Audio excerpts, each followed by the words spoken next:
Baltics. We are reinforcing all of the Baltics and Poland with NATO forces as a deterrent. NATO is quite united. To the world of business. But we are trying to bring something that it is a new version that will cover equally well the old and the new variants, all variants. This is Balance of Power with David Westin.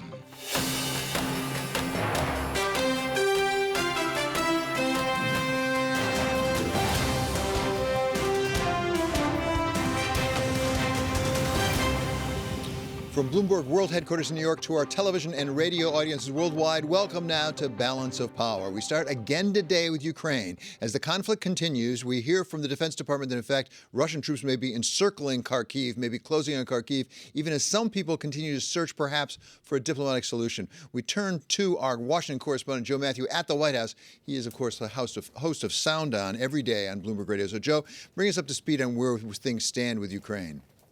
Well, an interesting trip abroad here for Vice President Kamala Harris, David. She was wheels up a few hours ago on the way to Poland and then Romania, where she's going to be meeting with the leaders of those two countries the next 2 days, along with some other officials, including Canadian Prime Minister Justin Trudeau, who is in theater right now. This visit comes against the backdrop of not just the advancing troops from Russia you just mentioned, but also a humanitarian crisis that is unfolding in those two countries. More than 1 million refugees streaming over the border into both Poland and Romania. This is something that they will be discussing when the vice president is in the room with these leaders. But it also comes with a more pressing issue that involves the military, and it's something Bloomberg has reported on extensively the last several days. That's the transfer of MiG-29 fighter jets from Poland to Ukraine. Yesterday, Poland rolled out a plan to send those jets to Ramstein Air Force Base in Germany, from where the U.S. would presumably take them and transfer them to Ukraine. The Pentagon reportedly did not get a heads up on this, and a statement from spokesman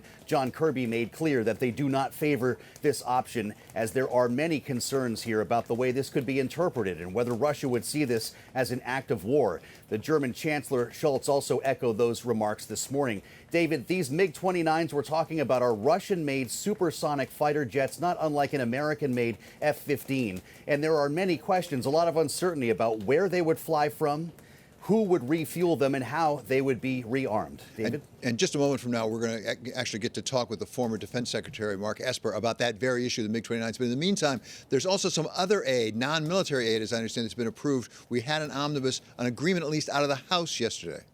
That's right, David, and that number's gone up even since you and I talked about it yesterday. Now in the area of $14 billion in aid for Ukraine. That's going to be part of an omnibus budget that is making its way through Congress right now. They did establish a continuing resolution to buy a couple days, 4 days if need be, as the lights would go out in the government on Friday night if they don't get this done. So with a little extra breathing room, it's expected that the House and Senate will both approve that money this week, David. Okay, thank you so much to our Washington correspondent, Joe Matthew. Once again, he is the host of Sound On every day of the week at 5 p.m. on Bloomberg Radio. To continue this discussion on Ukraine and to pick up specifically the complexities around the MiG-29 transfer or possible transfer, we welcome now the former Secretary of Defense under President Trump. He's Mark Esper, and he is the author of a book that's coming out in May 10, look for it, A Sacred Oath, Memoirs of a Secretary of Defense During Extraordinary Times. So, Mr. Secretary, thank you so much for joining us. A lot to talk about, but let's pick up with where Joe Matthew just was. Do you understand, can you explain to us the complexity? Actually, even as we've been speaking, we had Tony Blinken, the Secretary of State, come out and say that Poland offer on fighter jets raises, quote, complexities. What are the complexities? Do we know? Yeah, well, first of all, David, great to be with you. I look forward to our topic today. So let me just say, yes, there are probably a number of complexities. I think, first of all, there's clearly miscommunication between Warsaw and Washington that caught the folks at the Pentagon and at the White House off guard. I think they need to take this out of the public purview, if you will, and discuss along with other NATO allies, how such a transfer might work. There is obviously concern that some type of giving these jets to Ukraine might provoke Russia. So that's one issue. The second one is you have to figure out also is where are you going to station these aircraft? And then, of course, you have to get into how do you refuel them? How do you rearm them? How do you maintain them? There are a whole series of questions here to get at the provision of these aircraft. That said, I think it's a good idea. A far better idea to do this than to impose a no-fly zone. On the other hand, I'd say that, though, that the tragedy that is unfolding right now in Ukraine is one of the indiscriminate shelling and bombardment of Ukrainian cities by Russia. And most of that, it appears, is not occurring through airstrikes, but through ground-based artillery, cruise missiles, et cetera. So I think what we need to do is figure out a way to tackle that issue. And there have been a number of ideas out there. Obviously, we need to continue to provide the Ukrainians with anti-tank and anti-air missiles. An idea was floated to provide them with S-300 and S-400, which are Russian-built medium-sized air defense systems. That would be very helpful as well. So there are a number of things we could do on multiple levels to address the indiscriminate bombardment of Ukrainian cities by the Russians. Let me understand this if I can, Mr. Secretary. Do you think that supplying aircraft in and of itself is more likely to lead to an escalation or a spreading of this than, for example, air defense systems? Providing the MiG-29 aircraft to the Ukrainians is less likely to provoke Russia than providing them with S-300 or S-400. Those are Russian-built systems that some of our NATO allies currently possess, as I understand it. That's fascinating. Let me ask you the other side of this, because any number of people are still hoping maybe there's some diplomatic solution to this. We actually got to speak with the Deputy Chief of Staff to President Zelensky of Ukraine earlier today, and this is part of what he had to say about pursuing diplomatic alternatives. If you ask me whether there is a diplomatic solution, surely we're ready for the diplomatic solution. You know, there were 3 rounds of negotiations already on the level of delegation. Tomorrow, our Minister of Foreign Affairs will meet together with the Minister of Foreign Affairs of Turkey, with Foreign Minister Lavrov. But very important that my president is ready to have the direct negotiations with President Putin.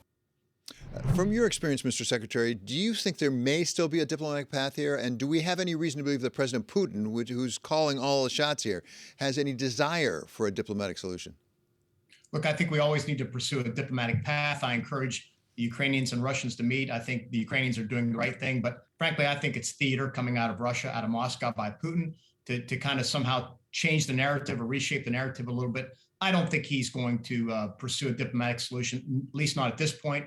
You know, we heard yesterday from the heads of our intelligence agencies on Capitol Hill that they believe that Putin will double down. I've been saying that for some time now. He's in this fight. He's going to stay in this fight. He can't afford to not seize these Ukrainian cities, to try and decapitate the Ukrainian government and to get his way. So I think we're in for a long slog. This is going to go several weeks, if not many months. And of course, you and I talked a little bit beforehand. This affects not just the security architecture in Europe, and then arguably, of course, out into the Pacific with China, but it's going to affect us economically all around the world, not just energy prices, which have risen dramatically, but also consumer goods, precious metals, et cetera, that I think needs to be taken into account now, and we should start adapting our economy and the Western economy to deal with that. The support that we are providing or should provide to Ukraine, is it large enough to actually impinge upon our supplies here in the United States? We have a viewer actually writing in right now asking this question, saying, do we have enough, whether it's fighter planes or other things, to supply our allies as well as Ukraine, or will it really require us to rethink our defense posture? You know, I think, first of all, the supplies provided by the United States and its NATO allies has been good, much better than what it was initially. I think the continued provision of anti-air and anti-tank weapons makes sense. We should look at anti-ship missiles, things like counter-battery radar, which would help on the field. And then, of course, intelligence, tactical intelligence to help them do better targeting. So I think all those are good, makes sense. There was a lot of talk, of course, in Washington, D.C. about increasing the defense budget. It's something that I argued for during my 3 years in government as Secretary of the Army and then later Secretary of Defense. I think we need that 3 to 5% annual real growth in spending. And it's not just to deal with Russia, which I had defined as our top competitor here when it comes to great power competition, but also China, which is actually the bigger one we need to deal with. So unfortunately, we're in a state of play here where we're now facing off with near peer or peer adversaries that will be with us for the 21st century. And we need to make sure that we're doing everything we can to safeguard our nation's security, but to bolster our democracy and help defend our allies and partners around the world. Mr. Secretary, there's the question of how much money we spend. You just raised that. Maybe we should be spending more of it. I also wonder about how we spend the money. Does this crisis, this war in Ukraine, potentially change how we spend the money? We should be investing in some things more than others?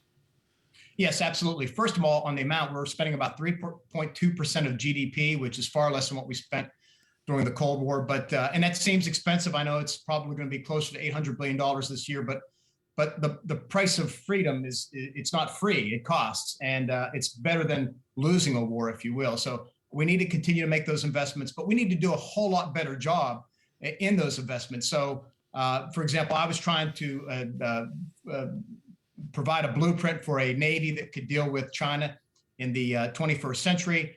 Put a lot of extra money into our Space Force, which was stood up during my tenure, as well as our cyber capabilities. The Marine Corps is reformulating itself. The Air Force and the Army are both doing a number of things, but we need to accelerate all that, and that takes money from Congress, and it takes the authorization from Congress. And I know you, on your lead, and you talked about Congress providing money, but look, we're nearly 6 months into the new fiscal year, and we still don't have a budget for DoD, and that really impacts DoD. And it's just a shame that Congress can't act on time and do what's necessary to safeguard our country. And as you mentioned as well, we may face a government shutdown, which I think is unlikely, but we need to do a much better job in DC in terms of providing for our common defense. I will say that's something we have discussed on this program, the fact we're halfway through the fiscal year and we still don't have a budget for Department of Defense or for any of the rest of the government for that matter.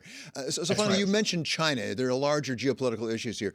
We heard from the foreign minister of China this week saying what the United States is trying to do is try and put together a version of NATO for the Pacific. And I know we have a Quad arrangement that I think explicitly is not defense oriented, but are we trying to put that together? And would it be a bad idea if we did? No, it'd be a great idea if we did. Most of our relationships in the Indo-Pacific right now are bilateral ones between, for example, us and Japan, or the United States and Korea, the United States and Australia. But it'd be best if we could knit that all together into a broader network. And of course, you mentioned the Quad, which is the 4 key countries of Japan, the United States, India, and Australia. That's very important, but that's an informal coalition also focused on China. But I think we should knit that together. And, you know, the Chinese often complain that this is all about preventing China's rise or opposing China. Look, it's Chinese that are acting badly on the world stage. They're not following the international rules and norms. They're strong-arming neighbors. They're fueling autocracies around the world. And so under the leadership of Xi Jinping, he has taken them, China, in a bad direction. And it's just something we're going to have to deal with, because they clearly have ambitions to supplant the United States as the global leader by the year 2049. And that's just a fact that we need to deal with. And I think that we did a good job. The Biden team has picked up on that. And there is consensus within DC that China is the biggest strategic challenge we face in the 21st century. Okay, Mr. Secretary, thank you so much for your time today. Really appreciate it. That is Mark Esper, former U.S. Secretary of Defense. And once again, 2 months from today, as I understand it, we're going to have a sacred oath, his memoir of his time at the Defense Department. Coming up, Republican Congressman from Tennessee, Chuck Fleschmann, on the appropriations that we need for Ukraine. This is Balance of Power on Bloomberg Television and on radio.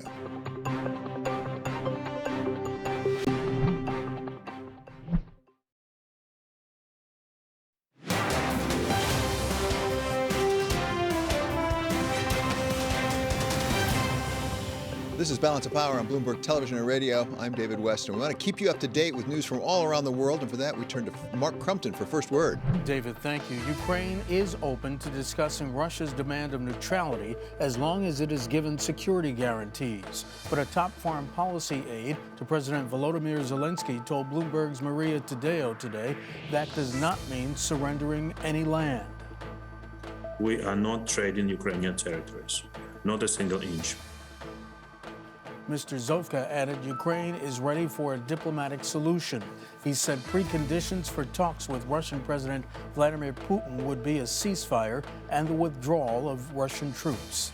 Vice President Kamala Harris heads to Poland today to discuss the next steps the U.S. and its allies should take to support Ukraine through military and humanitarian assistance. Vice President Harris will meet with Polish President Andrzej Duda and Canadian Prime Minister Justin Trudeau, who will also be in Warsaw.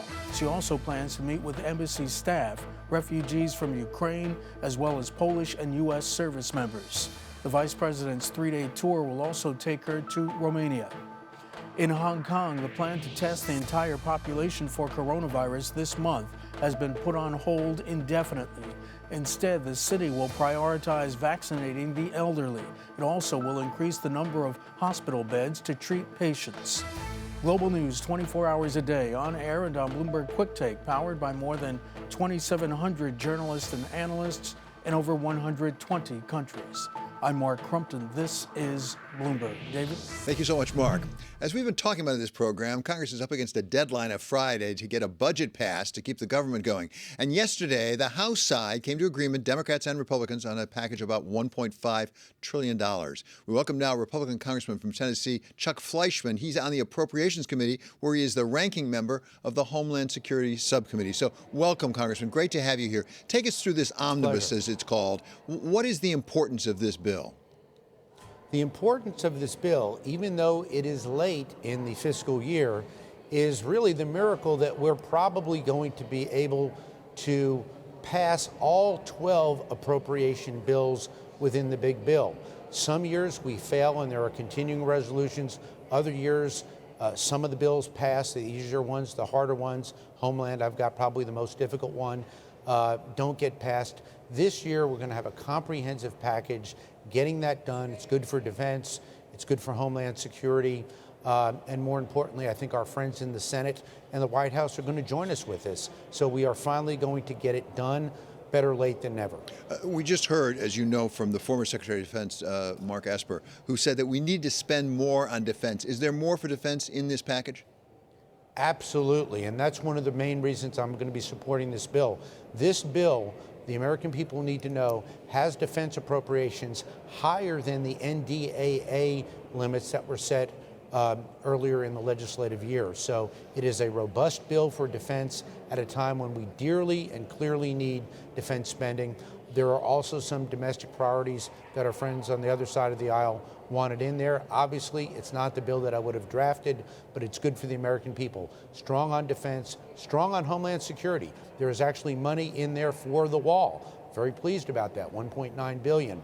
So Republican priorities have been addressed and are in there.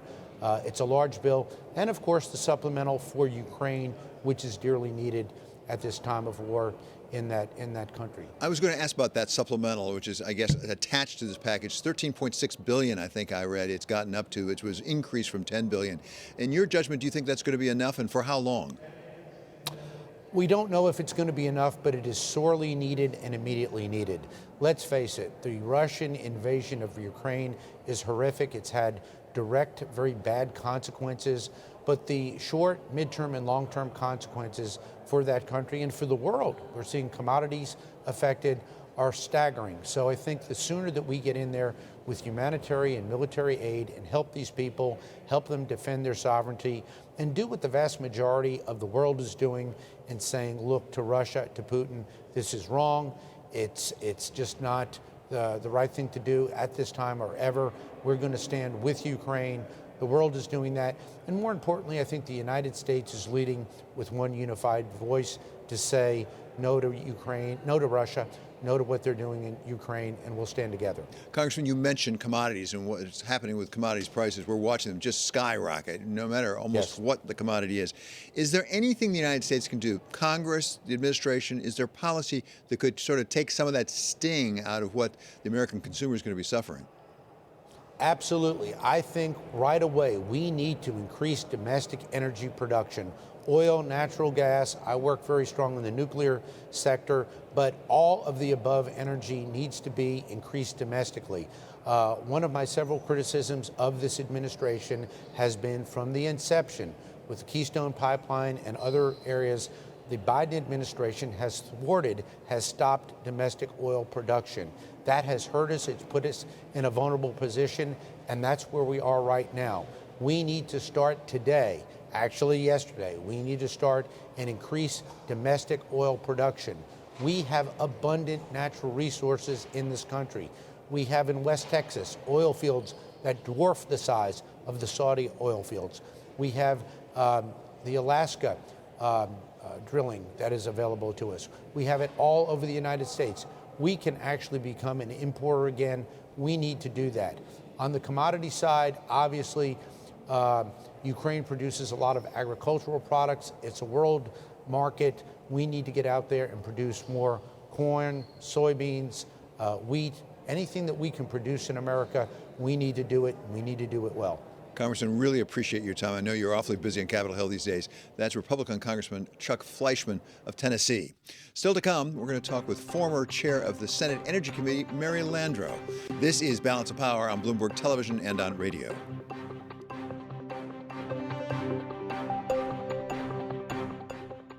Big things are happening on Bloomberg in March. First, Bloomberg Triple Take, breaking down the day's biggest stories. Today's Triple Take focused on the energy transition. Then, the return of Bloomberg ETF IQ. The last major holdouts of the ETF revolution. And the debut of Bloomberg Crypto. The CEO of Binance weighed in. Finally, David Rubenstein brings you insights and advice from the world's greatest investors on a new season of Bloomberg Wealth. All this March, right here on Bloomberg.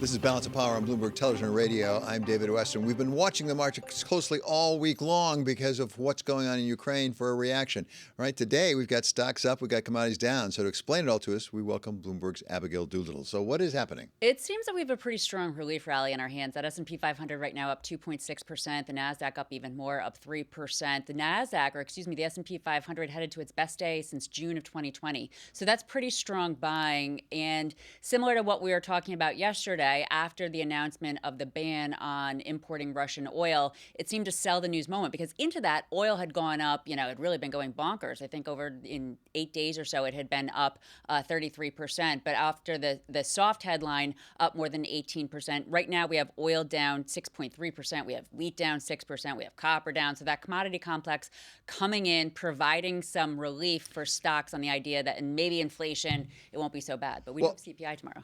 We do get CPI, exactly. That'll be an interesting discussion, won't it?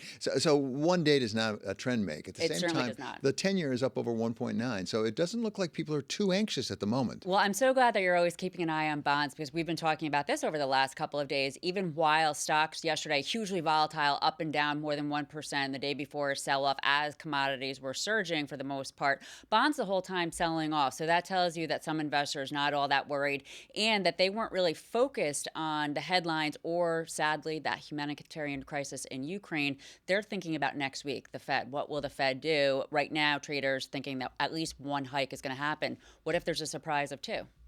Yeah, that was a real possibility a month ago. I'm not sure it is today. Even just 2 weeks ago, it was a real possibility. And that CPI number tomorrow is going to be tied to Fed in all likelihood. Definitely. That CPI number will be hugely watched. It could be really a game changer for markets. Thank you so much to Abigail Doolittle for that report on the markets. Coming up, economist Sarah House of Wells Fargo on inflation and on the Fed. We're going to be talking with her about what we should expect next week. This is Balance of Power. We're on Bloomberg Television and on Bloomberg Radio.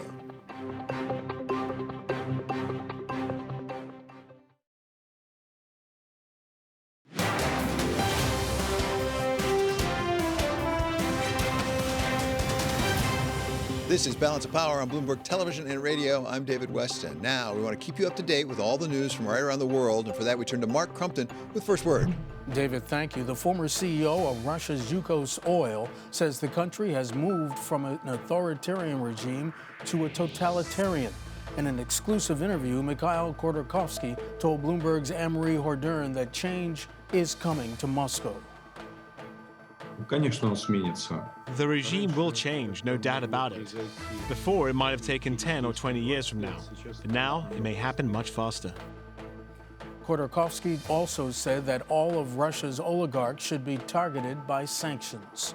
The House of Representatives is set to vote today on a long-delayed $1.5 trillion spending bill that would fund the U.S. government through the rest of the fiscal year. The measure would also provide $13.5 billion to respond to Russia's invasion of Ukraine. To pass the bill, House Democrats have set up separate votes on the defense-related and domestic portions because progressives are refusing to back the defense increase and Republican votes will be needed. Germany has emerged as the main roadblock to broaden European Union sanctions against Russia. According to documents seen by Bloomberg, Berlin is resisting efforts to expand the list of Russian financial institutions cut off from SWIFT, the bank messaging system behind much of global trade. German Chancellor Olaf Scholz has also publicly called for restraint on sanctions that could impact energy. Global news 24 hours a day, on air and on Bloomberg Quick Take, powered by more than 2,700 journalists and analysts in over 120 countries. I'm Mark Crumpton. This is Bloomberg. David? Thank you so much, Mark. Well, tomorrow is the day when we get CPI numbers for the month of February, much looked at, particularly by the Fed, as we go into that Fed meeting next week.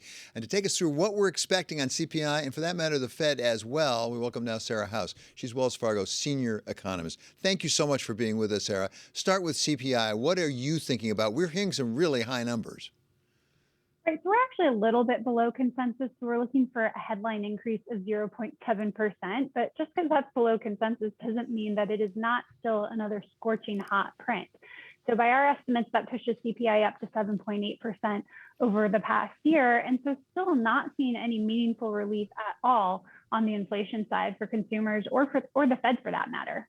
So let's be clear. This is the month of February numbers. Will this reflect at all what's happened since the invasion of Ukraine? Because we're seeing a lot of prices go up, particularly for commodities.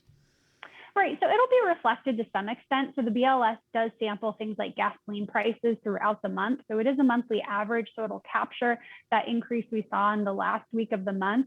But it's not going to be nearly as high as what we think we'll get for March following the rapid rise that we've seen in oil and gasoline prices. So really, this is just a warm up to what's likely to be another blazing hot CPI print for March. Well, and it really raises the question. We heard from a lot of economists that we would get inflation would continue to grow, but it should be peaking right about now or even maybe in February start coming down.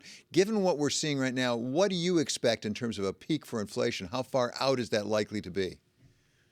Right. So we were expecting inflation to peak in February before the Russian invasion of Ukraine, but that's gone out the window. So right now, I think it really hinges on what happens to oil over the next few months, given how quickly that feeds through to inflation. And so right now, you're probably looking somewhere March, April, but it really depends on your assumptions about oil and how quickly that rises and whether it stays at those prices. Okay, so that takes us to the really important question of the Fed next week. They've got a tough job. They had a tough job, I think most people thought, before Ukraine happened, because trying to really take some of the heat off of inflation is never easy for a central bank. What do you expect out of the Fed next week? So we're looking for the Fed to go ahead with a 25 basis point increase. So we think when we step back and look at the impact of these higher commodity prices, so yes, it's going to be a hit to growth, but it's also, of course, going to push not only headline inflation higher, but also core to some extent.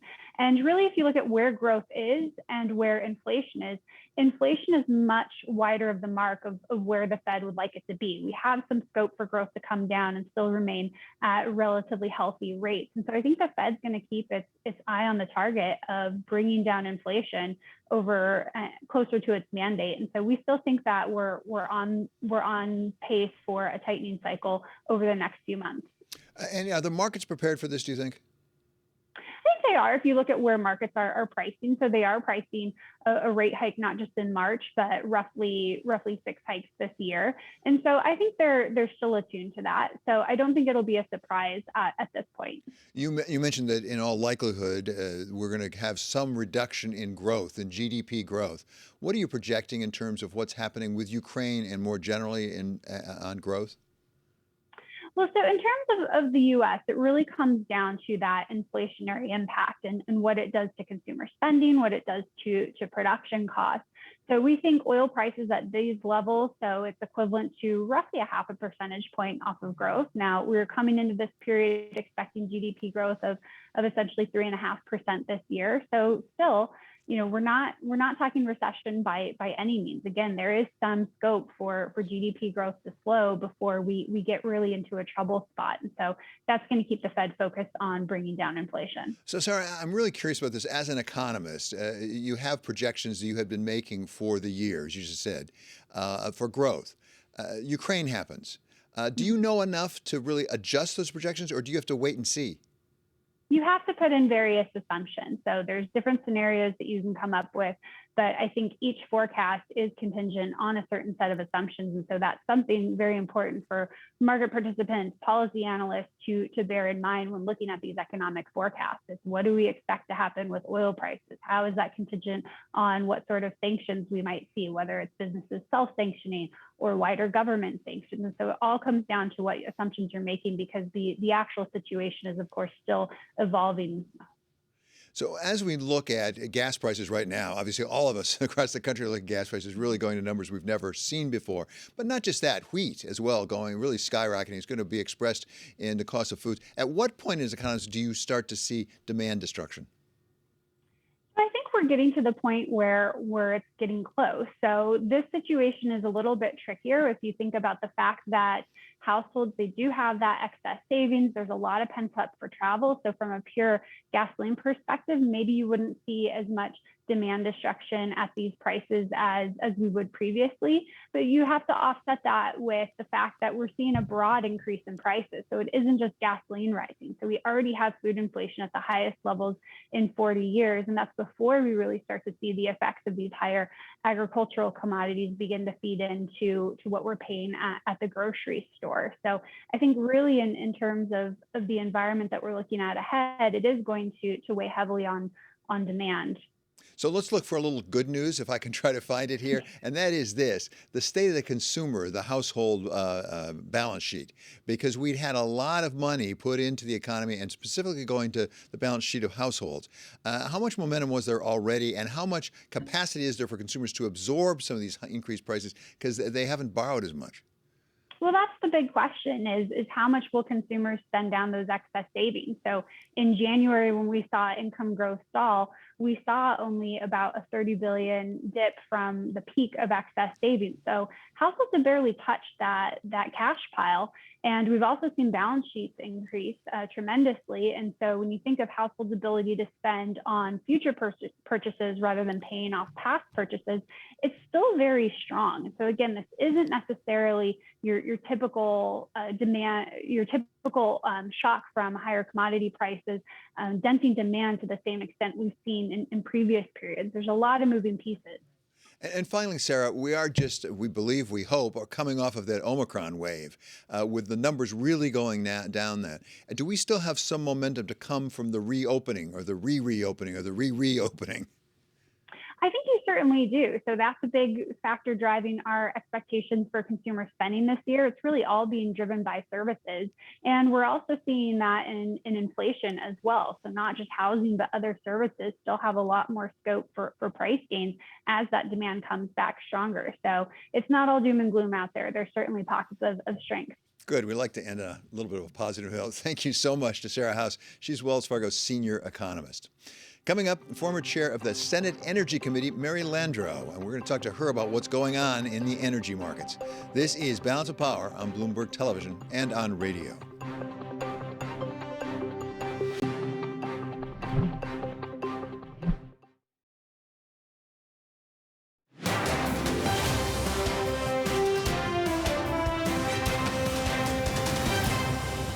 This is Balance of Power on Bloomberg Television and Radio. I'm David Westin. We have a bit of breaking news right now just across the Bloomberg. We now have oil prices down at more than 10%. Apparently on that news that Ukraine may be willing to talk about a compromise with Russia, which was covered in part with an interview on Bloomberg right here with the Deputy Chief of Staff to President Zelensky. So staying on that subject of what's going on in the energy markets, we welcome now the former chair of the Senate Energy Committee. She's Mary Landrieu. She now serves on the Leadership Council of Natural Allies for a Clean Energy Future. So, Senator, thank you so much for being with us. I know you're down at Sarah.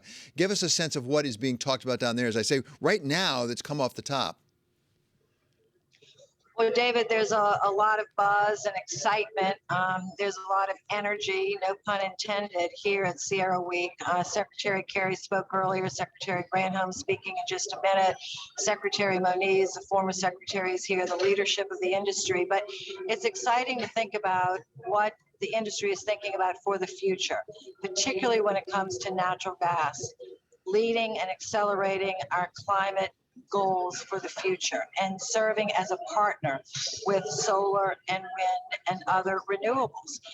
This is not your grandfather's oil and gas industry. These folks here, these energy leaders, these industry leaders, these pipeline builders and contractors are all talking about the future and very concerned, as you are and as we all are, about what's happening in Europe.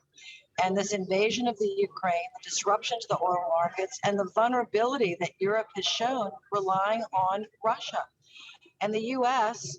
has the resources, David. We have the natural gas. We have it in abundance, and it's clean, and it can be used to accelerate our climate goals, working with our renewables, and keeping jobs here in America. So there's a tremendous amount of good work that's happening right here in Houston today. And I know the organization you're associated with now, the Natural Allies for a Clean Energy Future, are really involved in natural gas. I guess one of the questions we have right now, given what's going on, is how fast can we ramp it up? Well, the industry is very, very good at when they're given the right signals from governments, local, state, and mostly federal. We have a lot of resources in the ground, both onshore, offshore, private lands, public lands, deep water gas in the Gulf of Mexico that we can get. But we need the permits, we need the signal, and we need the federal government to say we want to be a partner, not an enemy to the industry, but a partner to the industry to provide the kind of fuel that America needs to grow and prosper and be safe. And, you know, we've been focused, I think, David, too much on the fuel and not on the emissions. It's not fossil fuels that are the problem. It's the emissions from fossil fuels. And that's what the Natural Allies Coalition is all about. We want to get methane leakage down or eliminated. We want to make sure that we use natural gas sort of in the transition to hydrogen, which can fund a lot of our industrial base. So we want wind, solar, hydro, nuclear, and natural gas as that foundation. That's what happened to Europe. They don't have the resource that we have. Then they shut down their nuclear power plants. They closed their coal power plants. And then, you know, Putin invaded the Ukraine. And everybody's wondering why they're paying 10 times the price in Europe that we're paying here. So Americans are knowing this, I think. And that's what our new polling shows. So I hope you'll share that with your viewers. President Biden, in coming in, really was very aggressive on climate goals. And some people in the oil and gas industry heard that as discouraging fossil fuels. He was really going after them.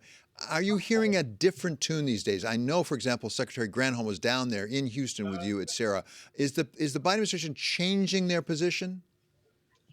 I wouldn't say they're changing their position, but they're modifying it, and their tone is more appropriately friendly. This industry wants to be a partner, and many, many, many people in this industry, pipelines, producers, midstream operators, industrials, believe that they can be part of a clean energy future. And that's not just baloney. I mean, this is what people are talking about here. It's not your grandfather's oil and gas industry. You know, we have Williams Company, for instance, leading this Natural Allies Coalition. Labor unions are part of it. They understand, like Joe Biden does, that we want to create jobs here in America. And this asset that we have, natural gas, can be a foundation to accelerate our clean energy future. And I mean it. And not have us relying on anyone but ourselves. We have enough to supply ourselves. David, we have enough to send gas to Poland, to Finland, to Germany. Now, we can't do it overnight, but there are permits sitting on people's desks in Washington that need to move. And financing needs to be given a signal. There's plenty of private money. This isn't about government money, subsidy for an industry. Private money is ready to take on this challenge, and America can lead. So this is a great place to be. There's a lot of talk about the future, not the past, about change, about innovation, about technology. And we just thank Joe Manchin for his leadership on this issue as chair of the committee, because he's leading the charge in Washington. All of the above, and being serious about it. So let me ask you, as someone who has been a policymaker and a decision maker in Washington, there are various ways we could address the issue of really a reduction in the supply of oil and natural gas. One of them is self-sufficiency, as you talk about. Another is to expand the production from overseas. And people are talking about Venezuela, Iran, and there's a report in the Wall Street Journal today. I don't know if it's true or not, but the Wall Street Journal is saying that there's a problem with Saudi Arabia and the UAE, that they really aren't playing ball with us, that we should try to get them to supply more. Should we be pursuing that as well? Well, listen, the president has to make those decisions about whether he's going to call Venezuela or Iran or talk to Saudi Arabia. But you know what? He could call Houston. He could call Homa. He could call Midland, Texas. He could call Tulsa, Oklahoma.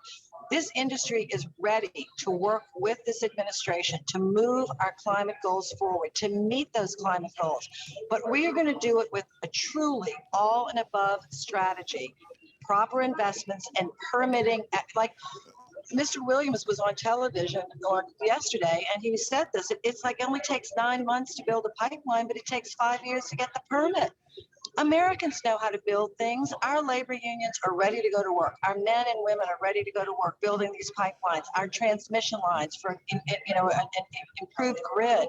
Right. But we don't have to fight about the fuels. We need to organize and cooperate, and that's what Natural Allies is about. And it's not about giving up our climate goals. It's accelerating them and keeping ourselves energy self-sufficient in our own country, and we can then help our democratic allies around the world. So, Senator, let me try to be a little more specific. You said it can't happen overnight, but it can happen. Between overnight and 5 years from now, if you could get the permits, I understand that would take some effort, but let's assume you get the permits. How fast could we get to a position where we really were comfortable with the supply we had for the United States, but also that we could even export, as you said, maybe even to Poland?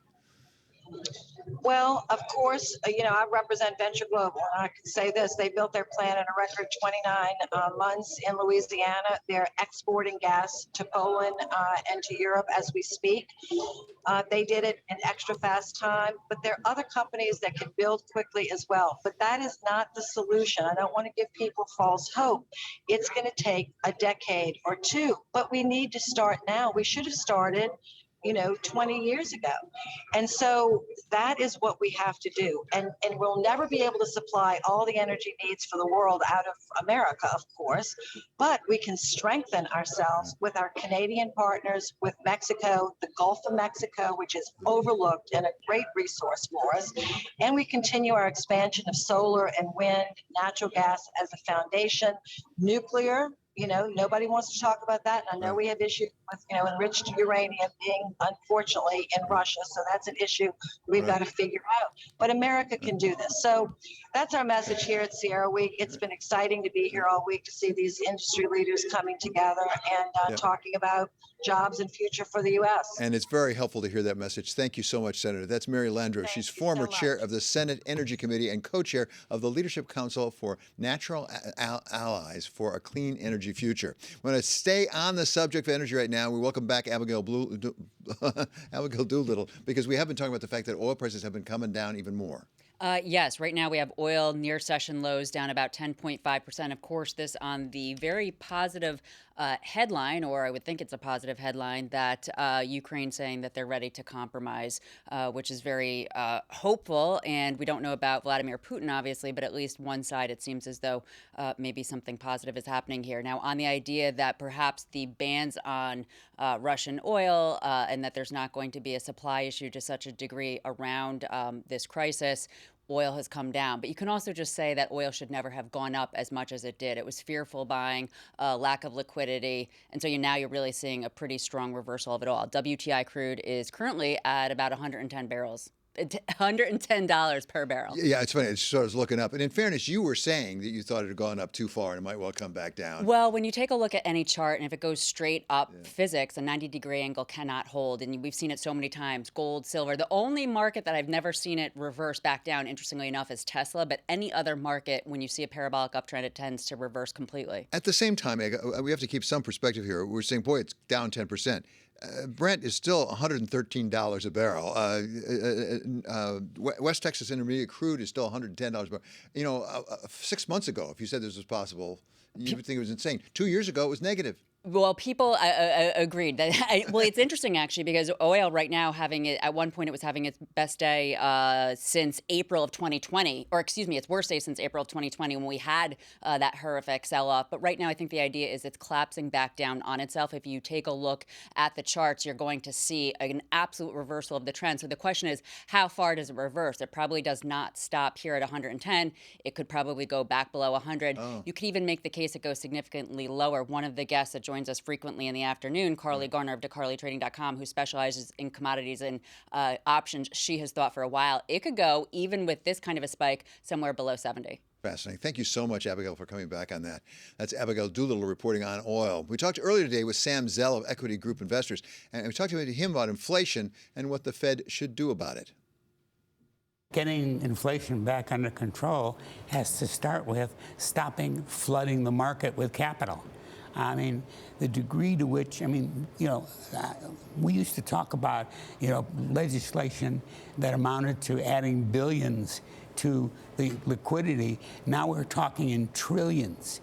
I think that COVID was very much of a challenge, but I think we responded to COVID by doubling down and creating levels of liquidity that had to create inflation.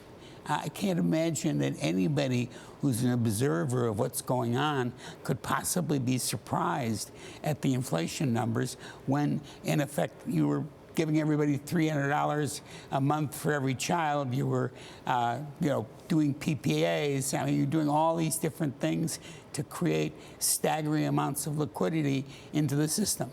And I think we're starting to see the impact of that, not only in inflation, but in number of people quitting jobs, et cetera. We have to recover from doing that. So as you suggest, it was liquidity both on the monetary side and the fiscal side, and simultaneously to some degree. So what can we do now as a practical matter? What should the Fed do right now? I think the Fed should stop buying securities. $80 billion a month of added liquidity by it buying securities. I think it should stop buying securities. I think we need to raise interest rates. I think we probably could raise interest rates 200 basis points over a couple-year period and have little or no impact. There's a lot to be said for the fact that having extraordinarily low interest rates or free money instead of being an incentive is an incentive the other way and destroys the sense of urgency. And in a capitalistic system, we need a sense of urgency to encourage people to take risk and make decisions. That was Sam Zell. He's Equity Group Investors founder and chairman. We want to wrap up today talking once again about oil prices because they are down more than 10%, both WTI crude as well as Brent crude, down 12 and 14% respectively, on that news that perhaps Ukraine is open to a compromise. In the meantime, we're going to have a second hour of Balance of Power over on Bloomberg Radio, and we're going to be talking about the Penn-Wharton budget model and what it says about the effects of inflation on real wages. And this is Bloomberg.